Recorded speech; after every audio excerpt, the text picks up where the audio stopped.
शिव जी रहलन असबरदानी महिमा ऋषि मुनि सब बखानी दानी शिव के बाटे महिमा परम्पार।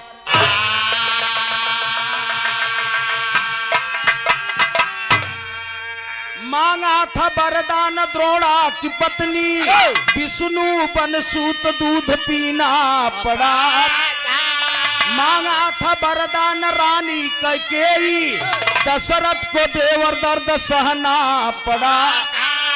मांगा था वरदान सती सावित्री यमराज को स्वयं झुकना पड़ा।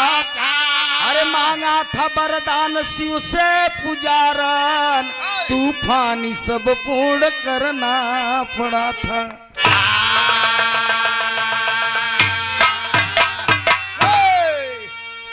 प्रधान जी बिरहा का मतलब होता दर्द।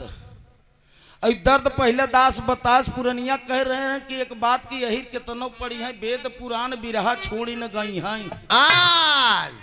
दादा हरे पहले देखा था चनैनी खड़ंजा लोरिकायन गावत रहन भैंस चरावत रहन लाठी कान्हे पर रखे रहन कान्हे में अंगूरी नाई के बिरहा गावत रहन। आज बिरहा मंच पर होई पंधारी दादा के देन है कि तख्ता मिले लगा माइक मिले लगा के कर देना पंधारी दादा के। आज बिरहा से लोकगीत हो गए एहमन तर्ज भी ले लगा गाना के और संवारत कितना लोग अच्छे ढंग से संवार देहन। तो आपके बीच में पौराणिक बिरहा आया। बिरहा से पता चला था कि इंसान के भक्ति कैसे करे चाहिए। साइकिली में दुई पहिया होत और दोनों में हवा अगर कमजोर का ठिनी चक्का में हो गया तो साइकिल भाई साहब प्रधान जी गाड़ जाए लगे। वैसे जिंदगी में जीवन साथी की जरूरत होत धर्म के पत्नी और पति होत है। और जब दोनों प्राणी भक्ति करी तब कल्याण हो सकत नहीं कल्याण न हो। आज समय देखा था कितना आगे बढ़ गया बा इतना दुनिया में आगे समय बढ़ गया बा। इंसान की कीमत पर ध्यान नहीं दे तो बाप बेटवा की पहचान नहीं पावता। अब बेटवा बाप कहता बेटा से कि अब तो इंसान कहीं इंसान नहीं है लेकिन इंसानियत खोई दे वह बड़े दोबारा संकेत दिया जाता। बिरहा के माध्यम से एक लाइन गजल का टुकड़ा लगा लाला गीत में का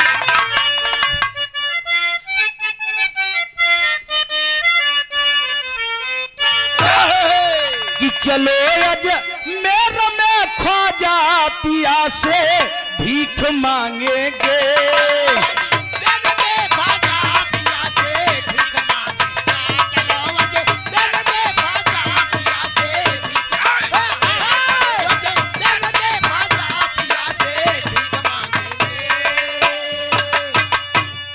बिरहा नरियाबे से नहीं होत। बिरहा का भाव हो चाहे बिरहा का निचोड़ हो चाहे पछोर सब जानत है प्रधान जी के रावई क्यों जानत है। औरत ले रहा थी ने अनाज सूपे में दूध दाई फट मारत है दाई मारत है खट ककराय अलग हो जात है दाना अलग गावई बरे तो सब गावत है जे फरियाई दे वही के बिरहा है। पता ला कि वही हाल बा कहता चाहे बावलो सुनता चाहे कहई वाला एक बा सुनई वाला दुई बा कहा तमो सुनता कान मान ल कहई वाले से गलती हो जाए तो सुनई वाले से तो न हो चाहिए। अब आजकल बिरहा हमारे तोरे यहाँ बेड़वा चलता खड़वा नहीं चलता और का समझते बेड़वा नहीं जनता का। एक पंडित जी रहे न किसान के महाराज के पास पंडित जी के पास कहे हमके साइज बताई देता तो हम कुआं खनवाई थी नारा न कभों खनाया रहा किसनवा न कभों देखे रहा। पंडित जी अपन पोथी पतरा खोलन ओलन देखें कहा फला तारीख के साइत है जाए के 40 हाथ खनवाई दे। आए किसान भाई साहब मलकिन से कहा साहब पंडित जी साइत बताई दे 40 हाथ कहन खनवा बेरे 40 हाथ किसान प्रधान जी खनवाई दे पानी नहीं निकला। किसान का दुल्हन कहे महाराज साहित्य गलत बतान का 40 हाथ कहाँ खनवाई देव तो पानी निकलिए पानी काहे नहीं निकला। सवेरा के समय किसान गवा पंडित जी जात रहे दिशा उसा फिरे लोटा ले रहे। अरे महाराज पाला की कहा खुश रख कहा कस फलाने कैसे चले कहा महाराज वो जो कुनक सैतिया बताए रहे 40 हाथ खनवा लेकिन पानी नहीं निकला। पंडित जी कहा यार यहाँ साल बरसात और साथ कमजोर रहा के जाने पानी के दह नीचे चला गया हो 10 हाथ और खना किसान आए फिर 10 हाथ खनवाए देश के तना भ 50 तब पानी कुल परिवार चिंता में पड़ गया। कहा महाराज के शायद गड़बड़ ब कहा अरे जाए के समझ लेना दूसर कोनो पंडित उंडित करे बुलाए के लिए आया। फिर पहुंचा किसान सवेरे महाराज सोवत रहन तब कसो फलाने कैसे चला। कहा महाराज जौन कुआना सैतिया बताया खनवावा तो 50 हाथ लेकिन पानी पंडित जी कहाँ चला यार देखी कैसन खनवावत है कि पानी नहीं निकला। जब पंडित जी जात हन किसान के प्रधान जी देखा तू 50 हाथ ऐसे नारी की नहीं बिणवे ले गया जहाँ वह गाड़ी खड़ी बा है। पंडित जी कहाँ भला बताओ तू मटर और चना भरे बर गया आलू भरे बरे तू नारी खनवावत अरे हम 50 हाथ तो का नीचे कह रहे तो तू बिणवा खनत है। ऐसे भी रहो चलता सब बिणवा हो गया भाई साहब। बिरहा में भाव गौर कर ही आप महान हैं का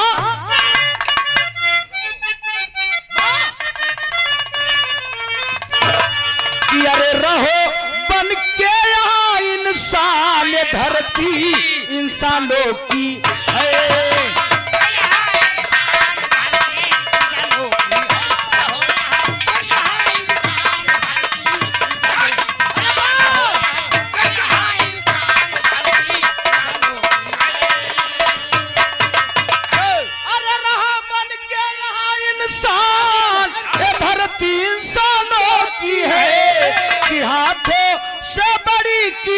हाथ के दस्तानों की है।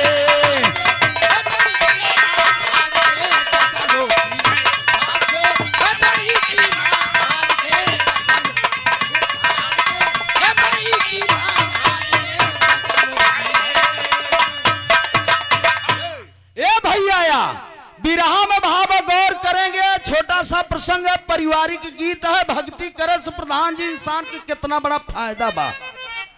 भक्ति हलुकार बात नहीं बा। भक्ति कीन मीरा भक्ति किया प्रहलाद भक्ति किया भविष्य परिवार से नाता टूट गया। अब आजकल के भगत घरे में करता है नहाए में 5 मिनट कपारे पर आधा घंटा नक्शा छापत हन के हाथी छापत के डमरू छाप ले तक चंद्रमा छापत हाँ माघ मेला में देखा इलाहाबाद में पूरे विश्व का मेला लागत है। हाँ चला गए गंगा में तना वलियान हन बुड़त ना तब निहुरा हन तो पानी फेंकत हन ऊपर से फेंके जात हन खतन जय हनुमान ज्ञान गुड़ सागर जय कपिल तिल लोक गण ननकऊ कमाई आगी बारे होका चढ़ा तो बहुत तेज बा। अरे भक्ति बारे ननकऊ कमाई हरे यह भक्ति से काम मतलब धरा बा। और जो बड़का भगत हन कैसेट लगाए दे मंदिर में राजा बजत अपना रजाई के तने हनीमून मनावत हन। जय हनुमान। यह भक्ति से का मतलब धरा बा। अरे भक्ति करिए तो भाव से करिए। किसी महापुरुष का सेवा करो किसी को खिला देना किसी को सेवा कर देना यही आपका भक्ति है। कंठी माला पहिरे से भक्ति न हो भैया। हम कहना बा बिरहा में का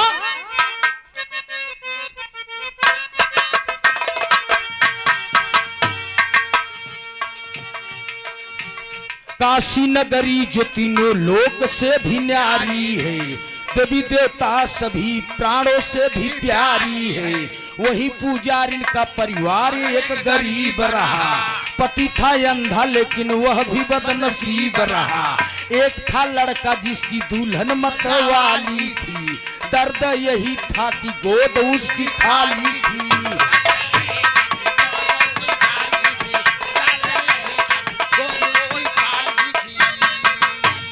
दर्द यही था कि गोद उसकी खाली थी।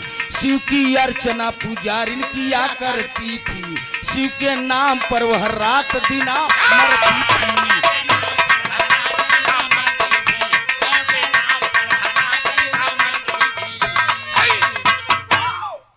यही बनारस है आपका पड़ोसी जिला का बात या रोहनिया का बात है। बुढ़िया को उम्र 60 साल और बुढ़ऊ दादा को उम्र 65 साल। बुढ़िया प्रधान जी गौर करिए भक्ति भाव में है आपके गीत। या तो हमारे गायकी में फर्क हो जाए, या तो आपके सुनबे में बिरहा देखा खीर में कहा निचोड़ जाता। 65 साल बुढ़ऊ दादा कुमर, 60 साल बुढ़िया कुमर, भक्ति करता, पूजा पाठ करता, लेकिन भक्तिनिया के 3 परेशानी बास है।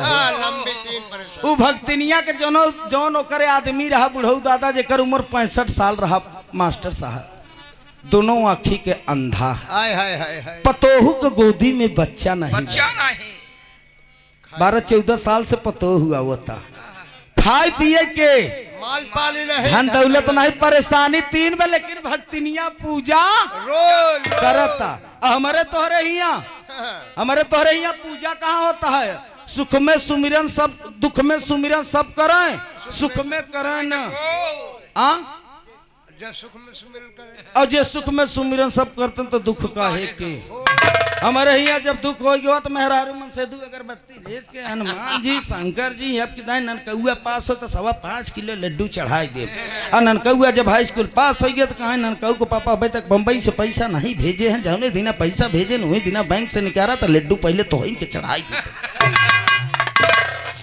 बारे हनुमान जी तो हनुमान जी नहीं समझा था कितना 420 बोतल लाता हुआ। और सुनत होते हनुमान जी तो गदा लेके नकुरे पे पहले मरते हैं कि हम ही रह गया रहे और क्यों देवी देवता नहीं रहा। भैया हो बिरहा ओ भक्तिन जाए के भोले बाबा के मंदिर में कहत का कहत मुन्ना एक ठिन इलाहाबादी तर्ज लगे भैया। अरे बा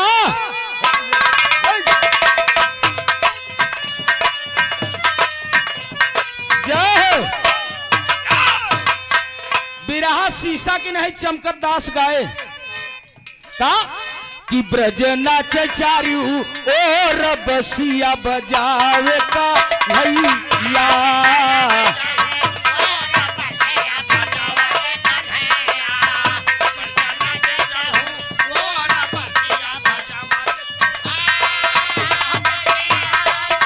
बाबे बाबा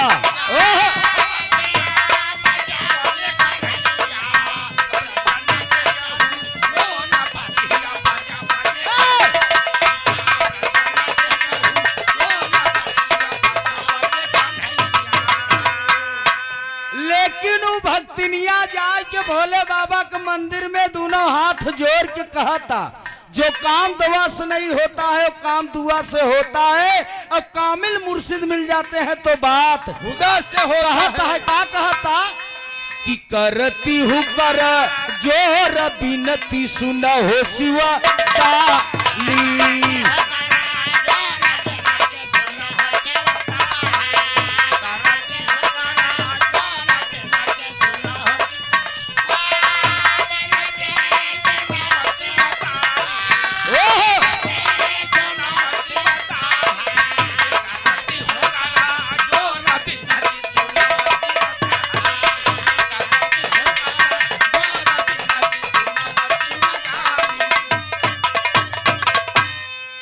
बड़का भैया हाथ जोड़ के भक्तिन दोनों हाथ जोड़ के अरदास करत भोले बाबा के मंदिर में। यही बारे कहा गया है कि ना जानी किस भेष में नारायण मिल जा। आप भगवान है, आप ही राम है, सब कुछ है, बड़े बड़े देवी और देवता यह धरती पे आवो बड़े ललाही तरह के कर्म ऐसा करी कि जोने हमारा अवतार का कहत भक्तिन निसदिन प्रभु चरण पखारी।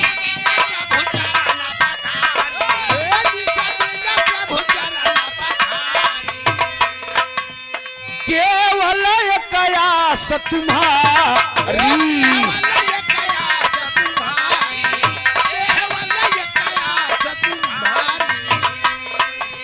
प्रेमवा की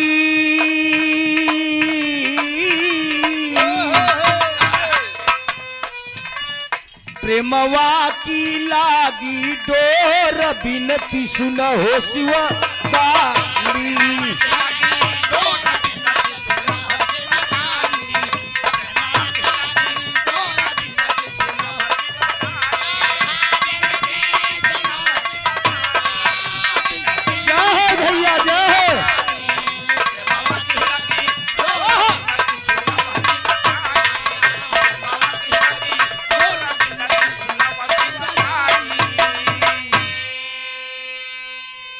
भक्तिनिया एक पांव से दोनों हाथ जोड़ के सुने वाले मित्र अरदास करता कि देवा के देव महादेव हे भोलेनाथ, संसार में जब जब अत्याचार हुआ तब तब आप यहाँ उतार लेके आए।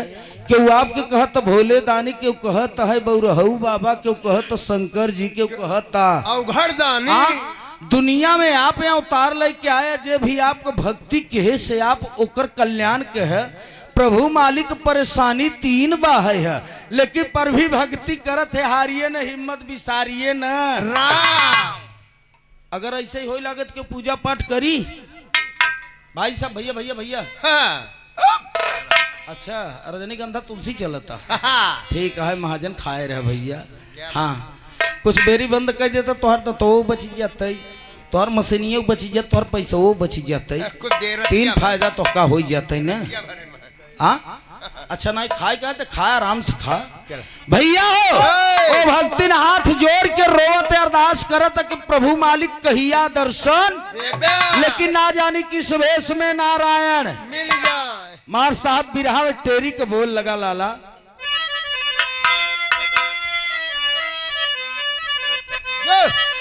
कहा अरे अंबर से अवनिया सा क्या करे, रामा रामा रामा रामा अरे मोरे रामा, अंबर से अवनिया सा क्या करे।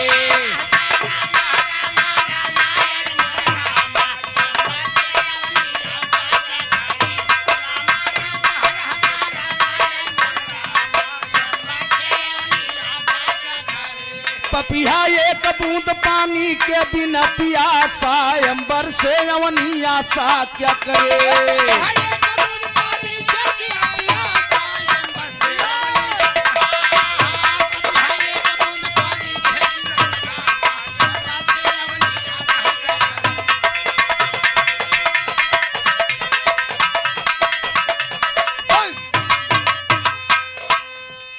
बड़का भैया और भक्ति ने एक पैर से खड़ी हुई के अरदास कर तो रोवत भक्तिनिया हे भाई साहब है अरदास का करत कि दर्शन कहिया देवे अभिलाषा है और आशा लगाए है वही होत का बहाया। करुण पुकार सुने अवला प्रभु से रहा न जाई जी, खुशी हुए हैं भोले बाबा,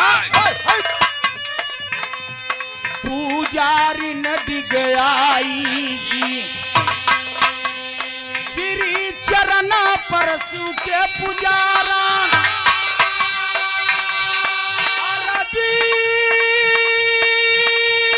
यही लगाई जी।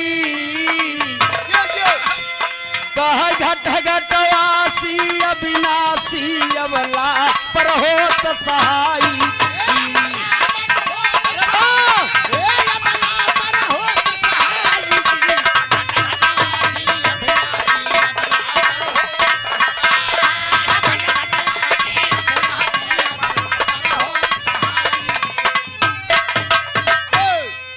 भक्तिनिया भाई साहब कहा जब तक दर्शन न देवा शंकर जी भोलेनाथ देवा के देव महादेव तब तक हम घरे न जा।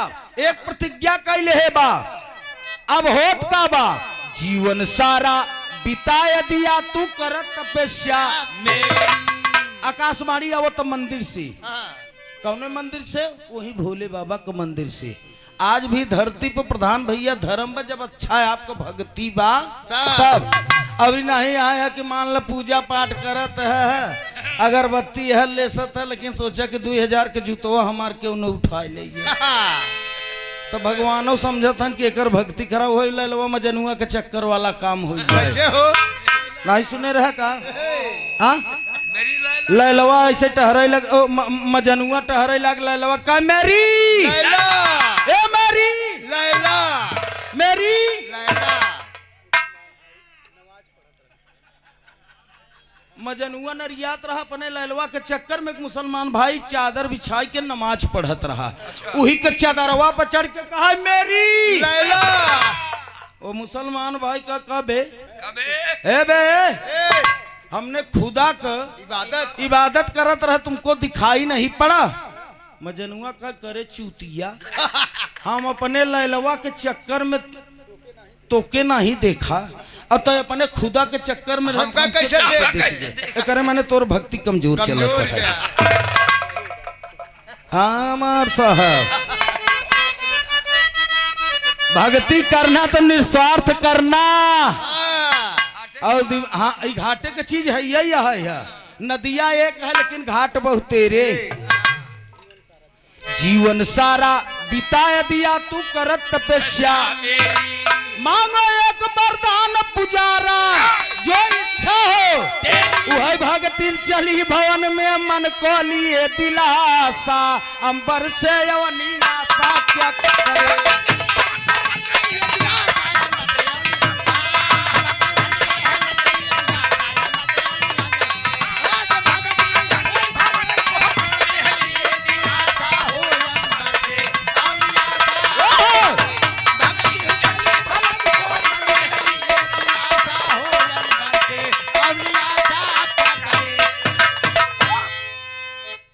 शंकर जी तो दर्शन दई देहन।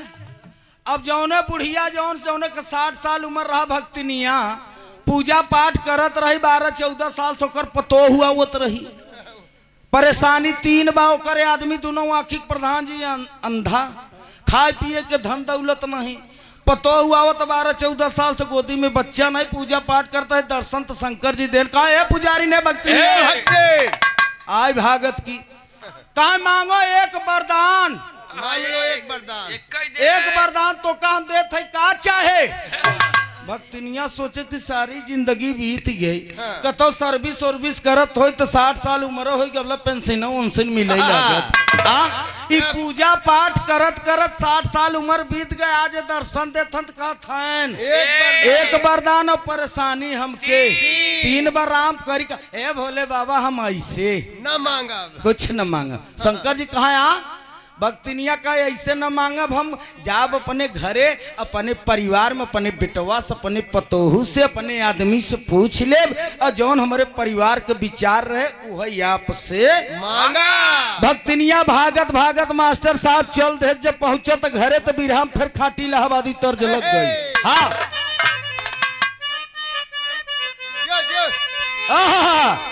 कहा अरे हाय हाय अरे लाई गई चोराई वही गो छनौटवई में बेला ना लाई गई चोराई।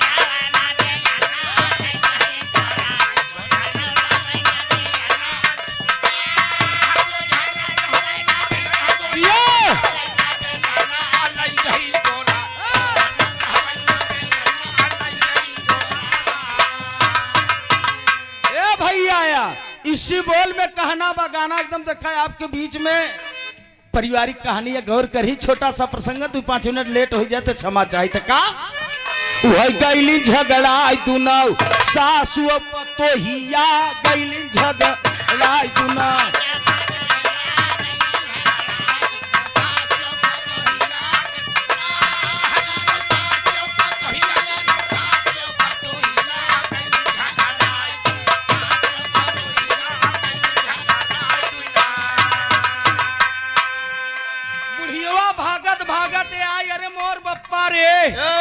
हाफा पीटस भक्तिनिया पहुंची कहा शंकर जी दर्शन प्रकट हो गया, दर्शन दे दे हन।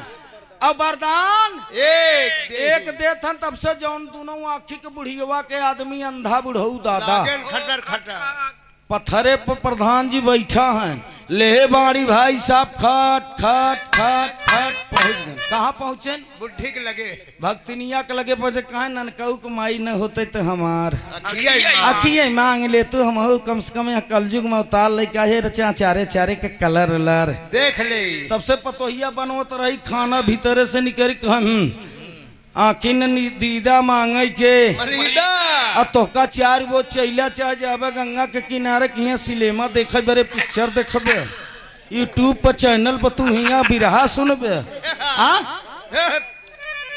अब यार बेटा होना तब से ले साइकिल आई मड़ई के वहीं लगाई के टटरी के किनारे कहा अरे माई दुनिया को मनई कहाँ से कहाँ पहुंच गया, ना होते तो कुछ धन दौलत मांग लेते थे हम हो बचे तो कम से कम कुछ खाए पी। भाई साहब बात छी तो होता तब तक सासू और पतोहू में भीतरे हो गयो अब झगड़ा झोटी उपारी कुपारा का।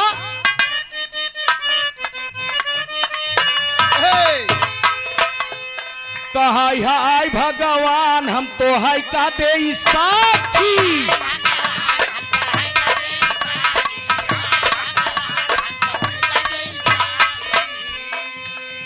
मांगी धन दौलत की पति का मांगी आखी। बुढ़िया कहता है यार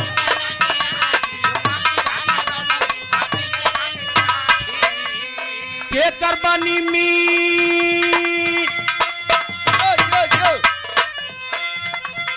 के करबानी मीत हम के करबानी द्रोहिया गई झगड़ाई तुना।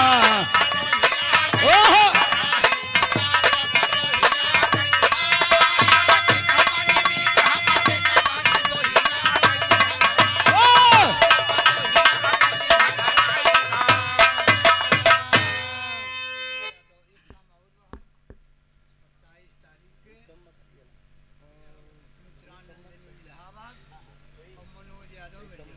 आप गुरु जी के सम्मान धर्म के बड़े भैया हमारे ओम प्रकाश यादव बक्सर बिहार के आप शिष्य हैं।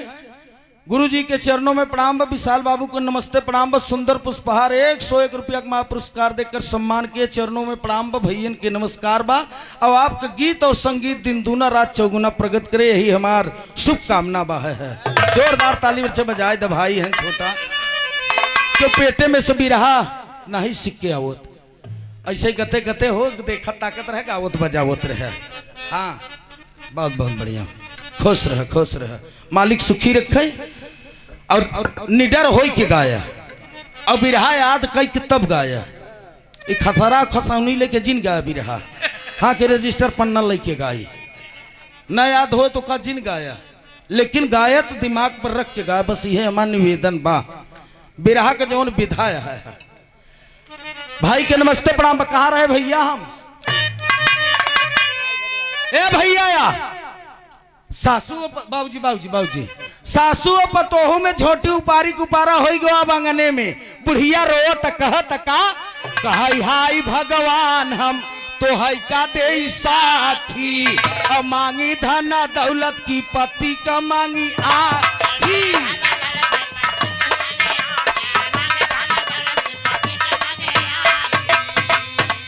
कह के करबानी मी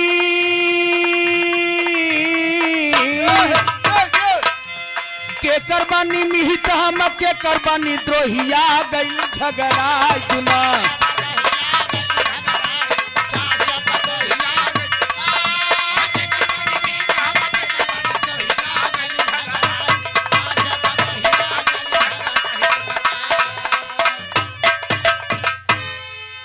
श्रीमान छोटे लाल यादव भैया हमारे मझरा के धरती से 21 रुपया का पुरस्कार के भैया का नमस्ते प्रणाम बा है।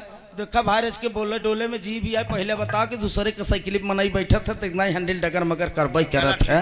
हाँ कहो कौन जल्दबाजी में से ठाएंगे तो के बारे क्षमा चाहिए था सब भाई है। नमस्ते प्रणाम बहा है भैया हो ओ भक्तिनिया आई इतनी बात कहा था आज भोले बाबा दर्शन देहन लेकिन वरदान बुढ़ऊ दादा ले बाड़ी पहुंचन कहा ना हो तो हमार मांग ले सबसे पतो का तो का 4 बोझ चैला चाहे कि तू हिया आँखी दीदा है रहता है सलीमा दे खैबरे बेटवा आए कहा तो माई कुछ धन दौलत मांग लेते खवा पिया पतो का तो अम्मा तोहरे लाज नहीं लागता 13-14 साल से आवत जात है जौनी की जाई थे हमसे लोग रास्ता बेरावत है कि बछनिया जाता। अरे अम्मा कम से कम आगू को ख्याल करा वही वाले पीढ़ी में बस का यहीं से कहानी समाप्त बका। बातें चीते में सासू और पतोहू से सुनई वाले बाबू झगड़ा हो गए झोटी उपारी को पारा। जब मारी के मारा हो गया तब बुढ़िया रो के कहा का भोलेनाथ का शंकर भगवान दुनिया को मनई तोहरे चरण में गए ना आशीर्वाद दे परिवार सुख और शांति में रहता। हम इतनी बड़ी अभागी नहीं कि हम तोहर भक्ति करत ही है आज दर्शनों दे तू वरदान का देते हमारे घरे में क्रांति मचाबा देश का शांति और हमारे यहाँ क्रांति ऐसा हम तोहका नहीं जानत रहे। और भक्तिन मार साहब बखरी में से कच्चा बखरी रहा, वहीं में से निकल के बुढ़िया भक्तिन जाए के मड़ई में बैठी बा। सुनई वाले बाबू मड़ई में बैठ के रोता, तब तक ब्रह्म ऋषि नारद महाराज एक ठी भजन गावत की चला आवत। का गावत हन मुन्ना? क्या बात है? यो कहा अरे तब हम जानी, तब हम जानी, काया गढ़ जीता जोगी तब हम जानी।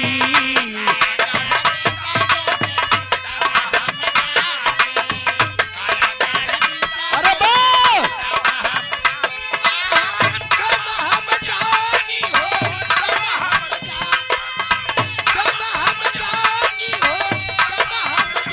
दिया दिया।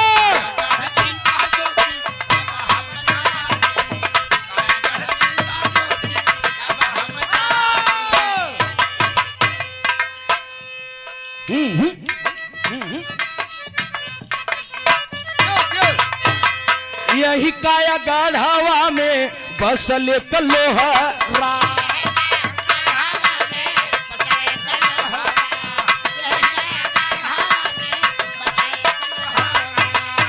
पेरल सरसो ए भैया, अरे झूलनी बना दिए बसला बिन रुखानी, काया गढ़ जीता जोगी तब हम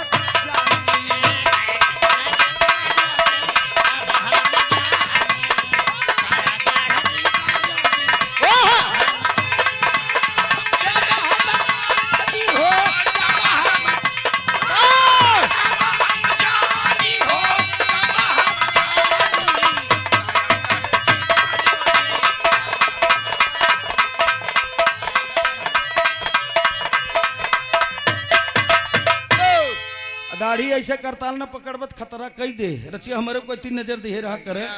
हाँ तो हर न देखा हमारे कैती देखा, उम्र बा है तो हर 55 के लेकिन बचपन में कभो खेल कई जाते, यही बार कही थे, यही बार तो का हिलाई थी सारा देता तनी हमारे कैती देखा करे ना। अच्छा ये करे चक्कर में ये करे चक्कर हाथ जोड़त मैं दादा तुम्हारे, ये करे चक्कर न परियो दादा, मैं तुम्हारे हाथ जोड़त हूँ दादा। हाँ को कहे तुमका उका देखा ही बेरे, एका देखो न भैया हो। ब्रह्म ऋषि नारद महाराज यह भजन गावत चलाया ओथन।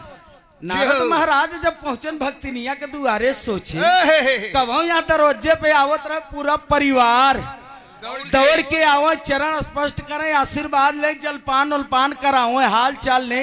आज देखा तई है बुढ़ऊ दादा हर बैठा पत्थरे पर, पतोहू को पता ही नहीं, बेटवा को पता नहीं। भक्ति वाद मड़ई में रोत है।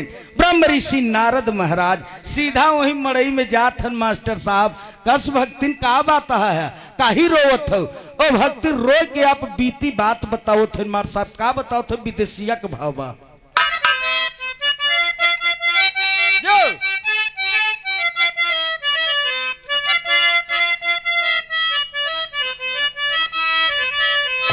प्रधान जी देखा पूर्वांचल के विदेशिया से हमारे विदेशिया में कितना फर्क बा। खाटी विदेशिया ठाकुर भिखारी के विदेशिया रहा का।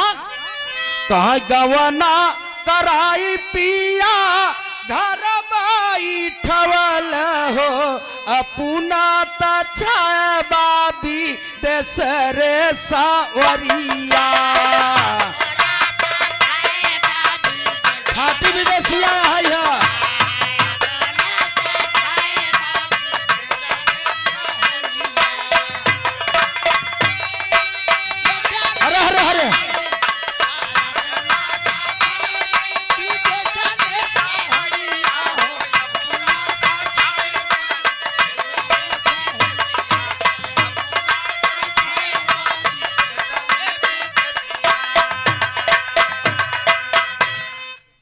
सेवा में श्रीमान लालू यादव,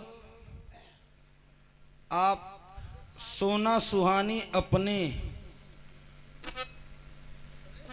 हाँ अपने पगड़ी पे लिखवा के अहिर हो जाइए मशहूर।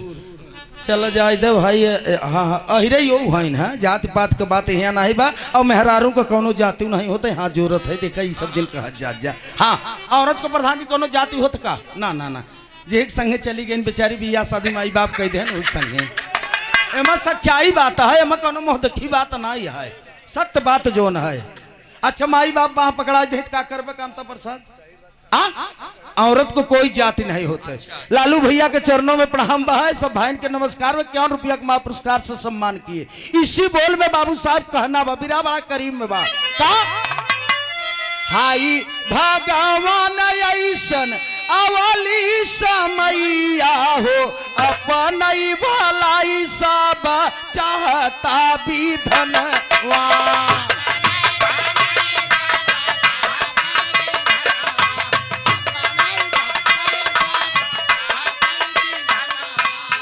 सीमा जा धरवा में हमारी नवरिया हो एक ओरी लाला एक ओरी मोरसा जनवा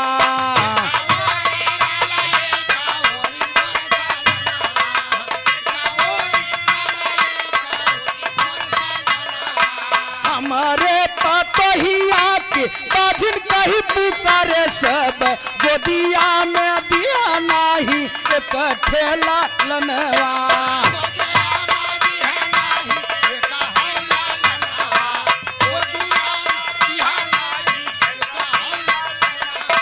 जनमा के अंधा बाटे हमारे सजनवा हो कबहू ना देखले सूरतिया नयन हो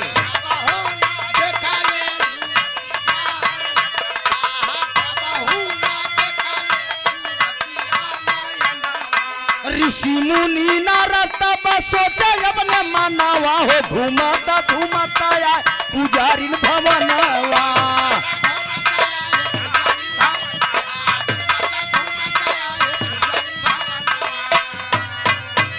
ब्रह्म ऋषि नारद महाराज पहुंच गए नारायण नारायण देखा था सुनसान सीधा गन कहा भक्तिन के लगे भक्तिन के पास वो बुढ़िया बेचारी रोत कस भक्तिन का बात था काहे रोत हो भक्तिन यहाँ हाथ जोड़ के खड़ी है बैठे ब्रह्म ऋषि नारद महाराज आप तो तीनों लोक में टहरत है आपसे कोनो बात छुपी नहीं बा सारी जिंदगी बीत गए भोले बाबा के चरणों में कहत बहुत लालग आखिर बात का है भक्तिन रोवत का है बताओ तो ओ भक्तिन ब्रह्म ऋषि नारद महाराज से सुने वाले बाबू रोए के ठीक बात कहत का कहता है मुन्ना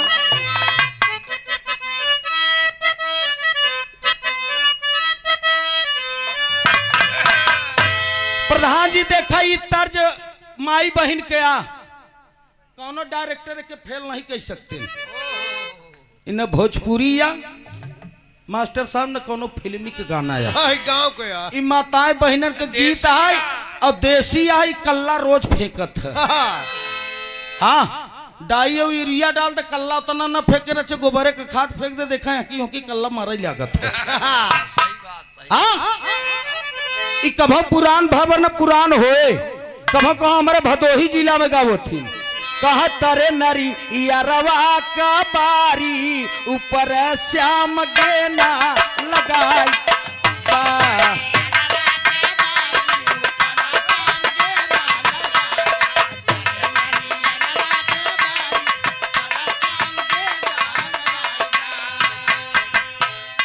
भदोही जिला वाले माई बहन गाओ थे रच को करे आगे चला जब वाराणसी बनारस जे के कथिन वहां के औरतें गावो थिन का गावो थिन कहा सैया कया जब बा पढ़ाई हमार कान पासा बेचाई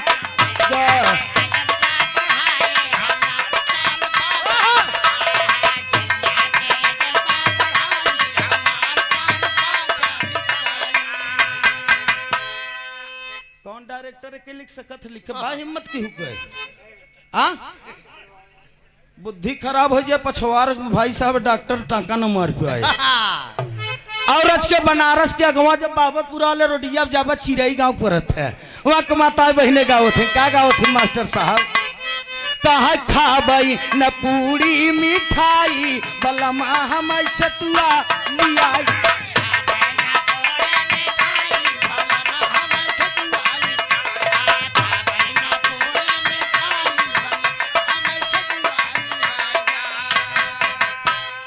अब आगे चला गया जब है राजा तला को जोन है बवा बा जब एक डाक के चला जावे 40 किलोमीटर आगे तो गाजीपुर जिला में पहुंच जावे। वहाँ के माई बहन गावत है का गावत है न कहाँ सैया रही चाही जाई हो हमार मन देव रही पेला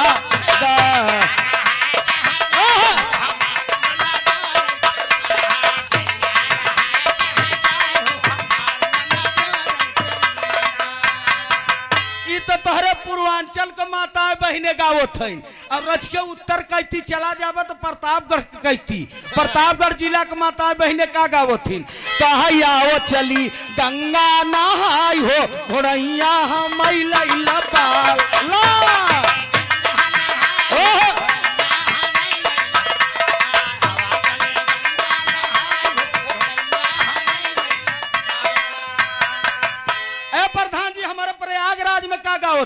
कहा लग गई झुलनिया का धक्का बलम कलकत्ता निकरी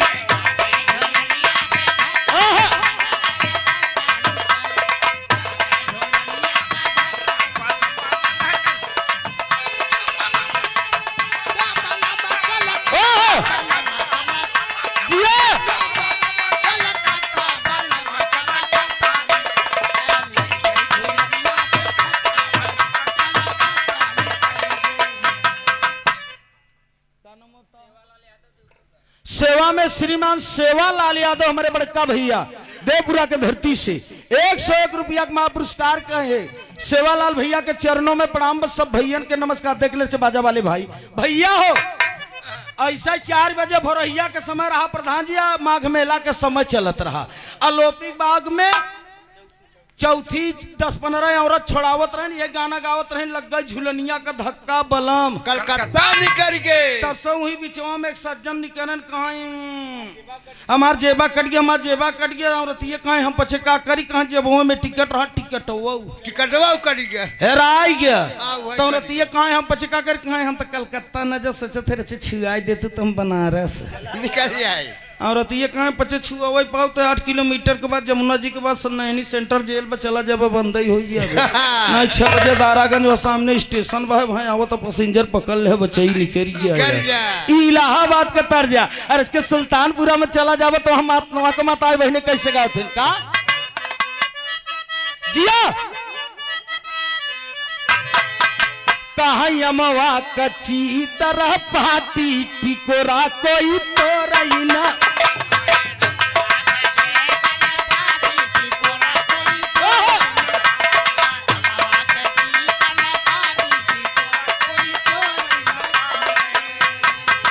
बस कर 5-6 जिला हो गया हम ठेकेदार है क्या कुल जिला का तू हो बचत कुछ जिम्मेदार है भैया हमारे राकेश कुमार यादव ग्राम प्रधान संघ उपाध्यक्ष मिर्जापुर के धरती से महान हस्ती सरकार की ओर से 201 रुपया महापुरुष। अब मिर्जापुर के माई बहन का गावत है जब मई अवली गवनवा बड़ी रंगीन बात देखा भाई बिना पहनी है जब हम अवली गवनवा हमार पिया हमसे न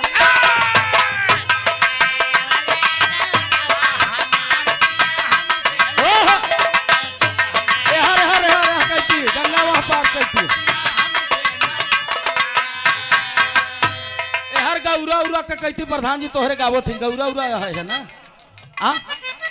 हाँ नगवासिक कहती हाँ माई बहन गावत थी जब हम अली गवनवा हमार पिया ए भैया इसी बोल में अब जाए दी तर जोर जा रहा है हमार कहाँ रहा यार भक्तिन के पास ब्रह्म ऋषि नारद महाराज पहुंचा भक्तिनिया रोई के कहता का कहता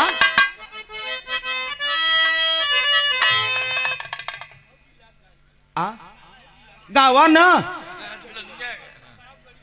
इलाहाबाद गावा लग गई झुलनिया का धक्का बलम कलकत्ता निकलिए बहुत गहिरा रहाई वही में जन कहीं मार जेबा कट गया मेरा रुआ कहीं हम बच्चे छुआ वही पाओ तो सीधा नैनी सेंटर रेल में चला जावे नहीं सामने दारागंज स्टेशन है राजा निकल पतली गली से भैया हो भैया भाग तुम करीम में बाकी बाबू साहेब हाँ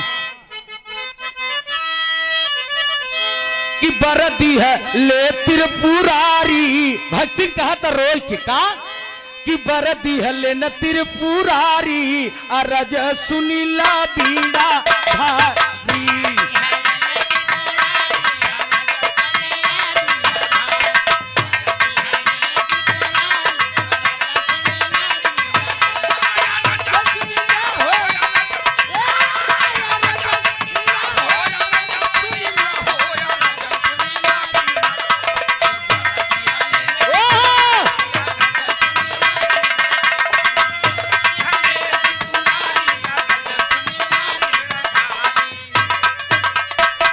तोहरी की नाही कोई ऋषि जग में न महान हो, कही दे तो पूरा हो जात हमरो काम हो। रोवई लगनी महतारी अरज सुनीला बीड़ा धारी।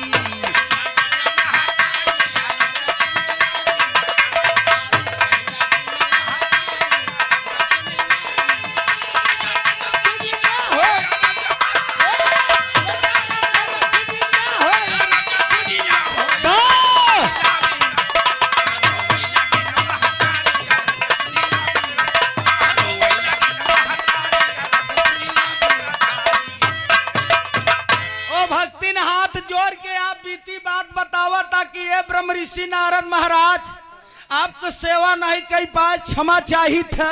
काहे रोवत हो भक्तिन का बताई। आज प्रभु दर्शन देहन, परेशानी तू जनता ही है। 3 बार लेकिन भोलेनाथ वरदान एक देथन पतो हु अपने के कहता हमारे गोदी के बच्चा मांग ले। हमार लड़का कहता कम से कम माई धन दौलत मांग ले। हमार आदमी कहता न होते मलकिन हमार अखिए मांग। बताओ अब हम का करिए, हमारे कुछ समझ में नहीं आओ। तो ब्रह्म ऋषि नारद महाराज पतोहू के बात सुनी के अपने आदमी के बात सुनी कि अपने लड़का के सुनी। हमारे समझ यही बड़े रोवो तही कि हे भोले बाबा तू वरदान का दे हमके न दे होता तो ठीक रहा, लेकिन हमके वरदान तू देता है का, हमके आशीर्वाद का देता हमारे घरे में झगड़ा मचावा। ब्रह्म ऋषि नारद महाराज का ये भक्तिन रोज इन एक वरदान देथन। कहा हाँ अच्छा ठीक है एक वरदान देथन, लेकिन जाए के भोले बाबा से तू एक वरदान मांग जौन हम कहते का। सुने वाले बड़का भैया वही समझ ब्रह्म ऋषि नारद महाराज और भक्तिनिया के ज्ञान देथन। मार साहब कौन ज्ञान जानते? जब कुरुक्षेत्र के मैदान में कृष्ण जी अर्जुन के ज्ञान दे वही ज्ञान का।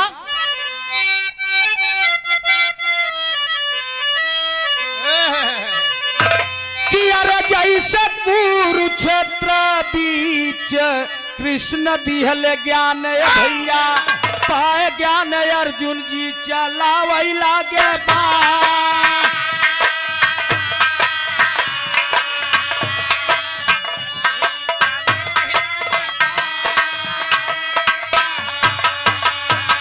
वही ज्ञान बूढ़िया के दिहले नारद ज्ञानिया।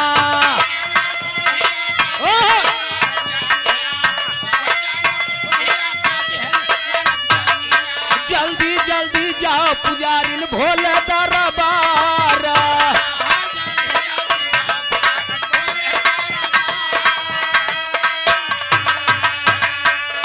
मार साहब वही ज्ञान देता कृष्ण जी जो ज्योतिषर के मैदान कुरुक्षेत्र के मैदान में दे रहे न।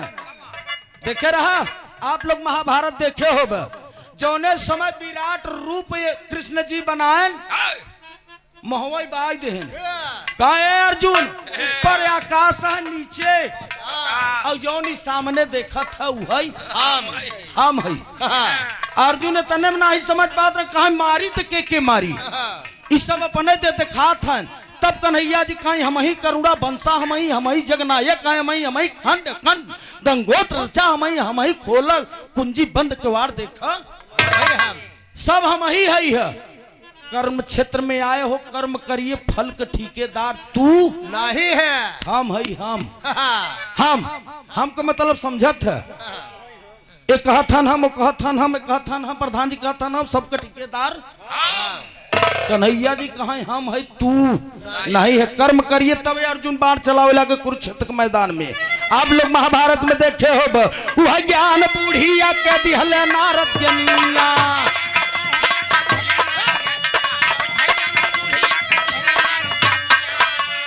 जल्दी जल्दी जाओ पुजारिन भोले दरबार।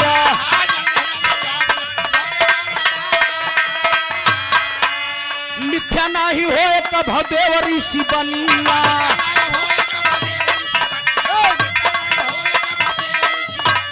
ऐसे तो लिखत बात वेद पुराण, आगे का बयानवा सुना हो मोरे मित्रवा।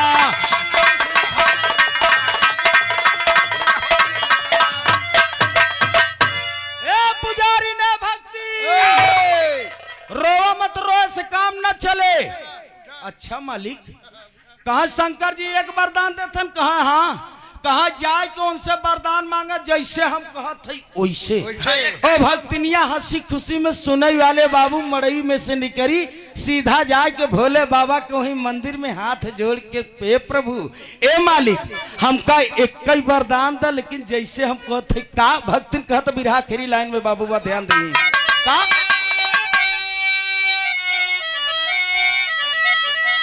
हाय कहा यार कली ए भैया खिली गईल को मिला के खुशी भइल मोर, धन घर बन पाए के खुशी भइल मोर।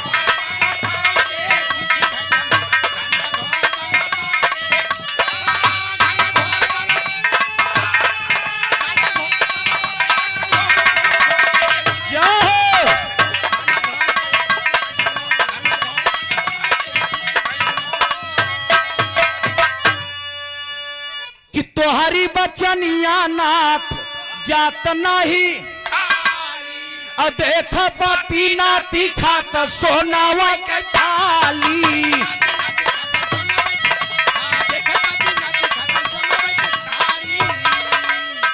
एवं मस्त कहले भोले बाबा सा मुझाई के खुशी भइल मोर, घन घोर बन। भक्तिनिया भागत भागत पहुंची, कहा भोले बाबा दर्शन द, साक्षात आपकी नहीं देवा के देव महादेव दर्शन देन। भक्तिनिया जब सामने आए शंकर जी कहा भक्तिन मांगा एक वरदान देते। भक्तिनिया कही एक ही वरदान दा, लेकिन जैसे हम कही वैसे। शंकर जी कहा कैसे। भक्तिनिया कहे हमार नाथ सोने के थारी में खात हमार पति देख यही एक दे दे हमके बस।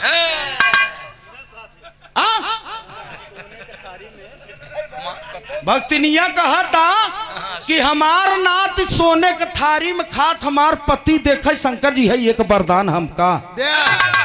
शंकर जी कहीं लागत है नर्दा रास्ता में से भेटाई गया रहा। भाई साहब ये तीनों जब मारत है तो बिना उनके लागत है कौनो दाव। हाँ एक दाव में तीनों काम हो जाए। बस बस नारद महाराज पहुंच गहन। एक तीर से भाई साहब 3 निशाना, 2 नहीं 3 मारता है भक्तिनिया। शंकर जी हंसाई लागे ने सुने वाले बाबू ध्यान दही। अब वही भक्तिन के हिया बाबू साहेब कुछ दिना के बाद पतोहू के गोदी में बच्चा, सोने के थारी के मतलब धन दौलत। अब बुढ़ऊ दादा के जो दोनों आखिर राजा जब पान आखिर लागे जब नात खिलावे प्रधान जी नात खिलावे लागे तब होत का बहाया। गांव में हल्ला हो गया बाबा पुले रोहनिया में कि आज फलाने खिया पत्थरे पर डूब जा। कहा बहनी का पत्थरे पर डूब जा। अरे कहा जौन काम लेट हो तो वही मनई कहन पत्थरे पर डूब। गीत गौनई होता है बुढ़ऊ दादा के हिया का होता। सोहर बहुत नोहर होत। इलाहाबाद आकाशवाणी में हमसे पत्रकार पूछे कि प्रेमचंद कौन गाना सीजन को होता कौन गैर सीजन को होता है। हमने बोला श्रीमान जी सब गाना सीजन को होता, सोहर एक ऐसा गीत है कि बिना सीजन को होता। कहा कैसे। हम कहा न ठंडी देखे न गर्मी देखे न बरसात देखे न रात देखे न दिन देखे, जब भाई मेहरारू का पैदा हो जाए तब चालू शुरू हो। अच्छा कर कौन सीजन होता तू वही बताओ। कोई सीजन नहीं होता है। अब तो माई बहन गावत रहे, अब कहाँ होता है प्रधान जी। अब तो मेहरारू काम ही नहीं किया चाहत है। सारा दिन मोबाइल ले हैं, कहाँ कहाँ है, कहाँ रच के खेलत रहे दुकड़ी तिकड़ी, कहाँ निपोरा खेलत है। आज 4 दिन हो गया गेहूँ चुका बोले जा चक्की दे आया संझा हुलवाऊ। और जब डिलीवरी बात है 102 108 पर फोन लगाओ था जो अखिलेश भैया दे दिए हाँ जाता हाँ पहले। सास हुआ पतो हुआ भीतरी वाली आन है बुढ़ऊ दादा खिड़की की झांकत है तो देखिए डिलीवरिया हो पास कि नहीं पतो हिया कमरे क्या जमाना चलता है यार। पहले कितना बढ़िया गीत गाना अब सोहर और रतन का बच्चा हो जाता रहा था आधा दर्द दूर हो जाता रहा केवल गौबे पर सुने हुआ ऐसे एक दिन हेलो हेलो हेलो हेलो ऐसे एक दिन मिला अपने मेहरारू को मारत रहा हम पहुंचे का कसार का ही मारत है का चुप रहता गायन आज 15-16 दिन पे करे लड़किया भोआ 3-4 हजार का सामान लिया हुआ सेठौरा बनवा दिया भीतर चाहत जौन चाहत वही बक्कत है हम कहा तू नहीं पाए रहा का कहे 2 दिन दे रही फोर फोर आधा आधा हम कहा छोड़े हदाई जाए दे अभी मेहरारू रही हदाई तू मेहरारू है तो तू हो ककाए है हम मेहरारू हम कहा तो कैसे ठौरा चाहे तू मेहरारू ना बनवे इतना सोच बाहे खराब पहले ध्यान रख गावत हम दादा के हिया का कहयाजू रानिया के जाना मेला लानावा मन का मानवा लाला चाई हो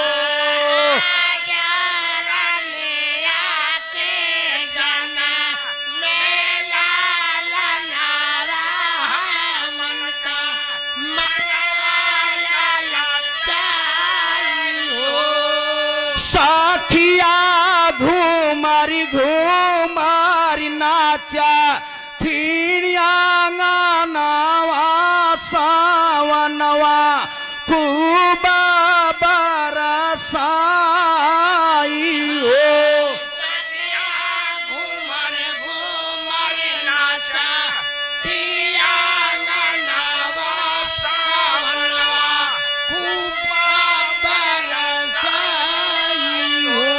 सखिया सहेली सब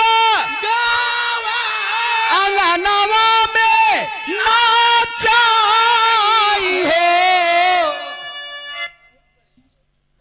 ई दादा वाला हमारे सोहरा बड़ा स्पेशल सोहर है प्रधान जी ऐसे सब गावत है एक दुल्हन नहीं गावत अरे बाप रे अच्छा तरे मुड़ी कह के बैठी सब गावत है प्रधान जी एक मेहरारू हम से तरे मुड़ी अपन मुंह फुलाई के बैठी रही सब कहा तू कहा नहीं गाओ तरम देख कहा का गाई दऊ हम गवाई लाइन कहा कहा जौन हमारो अरे ओकर दुल्हा का तू का ऐसे ऊपर उठावत रहा तो औरत है जनब का कहा तनी रच के सो बोल पे गाय दे उ दुल्हनिया कहत का बा है कहा गोया साझावाई का सोवाई मोर बाला मुआ जगाए नाही जागाय बोलाए नाही बोलाई हो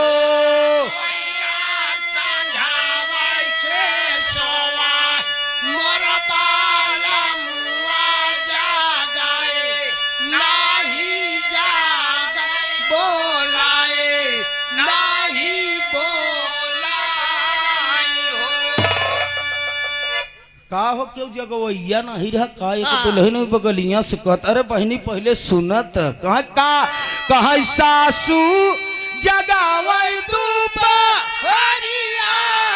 ननदा तीजा आई बाबा माहू जगाई सारी रात मुरहवा नाई जागाई बोलाए नाई बोलाए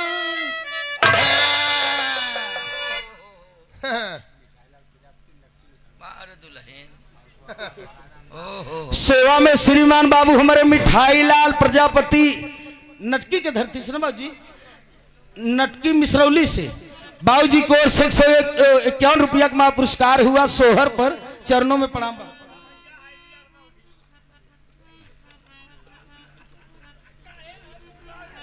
अरे जागत हन जी न ऐसा करवावा चैनल लगा बा है ना दूर तक सुने ही सब नहीं ठीक है हमारे देवपुरा के प्रधान सब दिना जागत रहत हाँ 101 रुपया का महा पुरस्कार हमारे प्रधान जी भैया देहन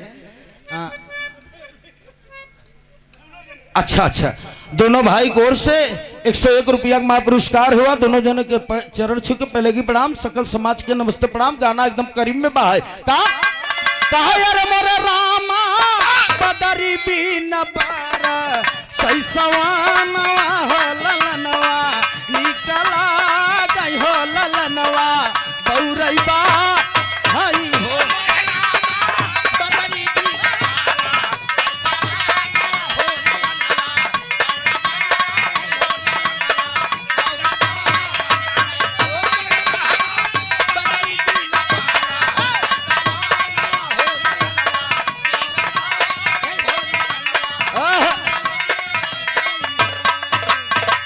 यही सोहरवा के कभो प्रधान जी तर्जिया बदल के हर हमारे इलाहाबाद के उत्तर जब जा बतगा वो थिन कलाकार लोग का कहा ये लालन स्वर्गीय जनाब हैदर काका हैदर अली जुगनू जी काका गावत रहे का गावत रहे कहा यार लालन तोर चितवन कैसे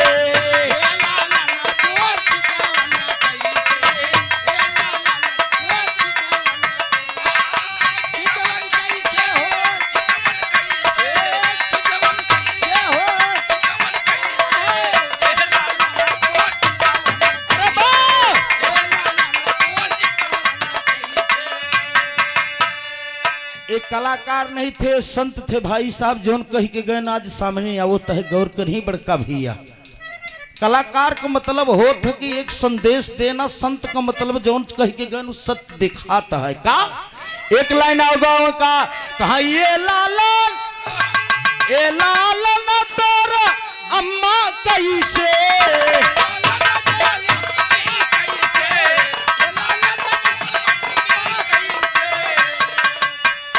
मचिया बैठी रनियवा जैसे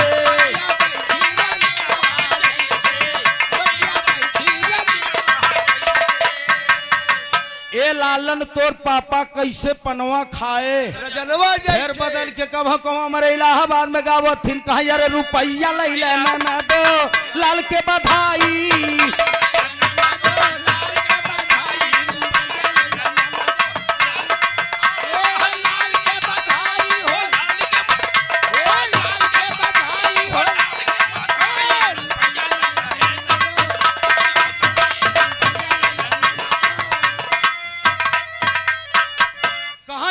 रुपया हमारे ससुर का कमाई अठन्नी ले लेना न दो कहा ये क्या अठन्नी मोरे जेठ का कमाई कहा चवन्नी ले लेना न दो लाल के बधाई कहा ये कचवन्नी मोरे देवर का कमाई कहा ये दुअन्नी ले लेना न दो लाल के बधाई कहा ये कदुअन्नी हमारे दूल्हा का कमाई तब न नदिया का कुछ न ले तब सब हो जाइया खा यारे हंडा ले लेना न दो का कुछ न ले तब हो जाइया का लुट्ठा ले लेना न दो लाल के बधाई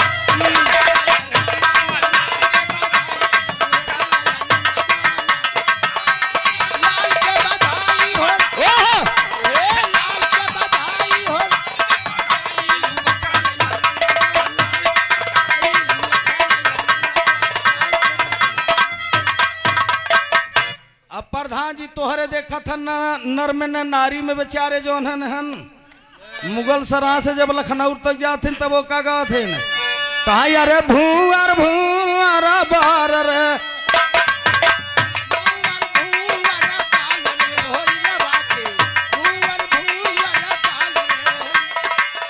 होरिला की मम्मी है अरे महलो की रानी पापा है रंग बाजरे होरी लवा के सखिया सहेली सब दाना लुटावाई नाच दई दई ताल रे होरी लवा के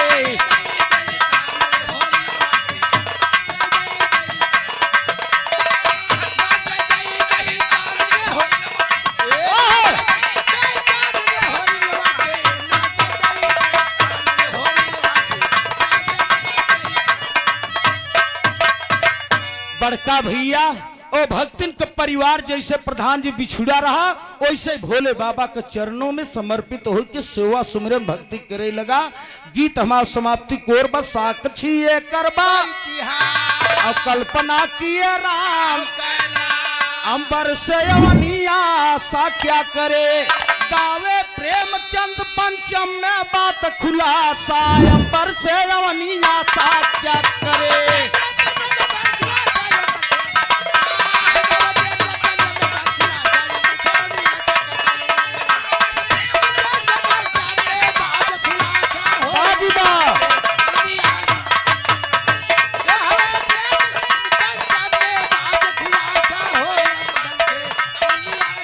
मोरे रामा सवरिया